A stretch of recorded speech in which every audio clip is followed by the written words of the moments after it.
ఎంత డబ్బులు సంపాదించినా అనుకోని ఖర్చుల వల్ల సంపాదించిన డబ్బులు మిగలట్లేదు. ఇలా మిగలని సమయంలో డబ్బులు దాచుకోవడానికి ఎలా వీలవుతుంది చెప్పండి. అందుకోసం ఒక్క దీపం వెలిగించి ఇక్కడ పెట్టి చూడండి.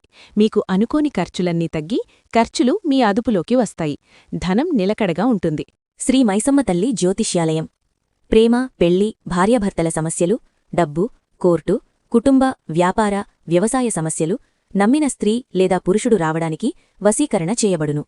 మీరు కోరుకున్న పనులు మూడో వ్యక్తికి తెలియకుండా పరిహారం చేయబడును.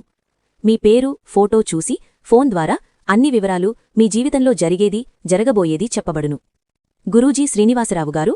Cell number 9515466718. మీరు ఇటువంటి తేలికైన పరిహారాలు చేసుకుని ఖచ్చితమైన ఫలితాలు పొందాలి అని మనస్ఫూర్తిగా కోరుకుంటున్నాను. ఇంట్లో అనుకోని ఖర్చులు పెరిగిపోతున్నాయా? అయితే ప్రతిరోజూ సాయంత్రం 6 నుండి 7 గంటల మధ్యలో నేతితోటి 3 వత్తులు కలిపి దీపారాధన చేయండి. ఇంటి ద్వారం దగ్గర, అంటే ఇంటి తలుపు బయటవైపు పెట్టండి. కేవలం 6 రోజులు ఈ విధంగా దీపం పెట్టి చూడండి. మార్పులు ఖచ్చితంగా కనిపిస్తాయి. ఈ వీడియోని ఎవరికి షేర్ చేయాలో మీకు మాత్రమే తెలుసు. షేర్ చేసి వారికి కూడా హెల్ప్ చేయండి. అలాగే వీడియో నచ్చితే లైక్ చేసి మన ఛానల్ సబ్స్క్రైబ్ చేయడం మర్చిపోకండి.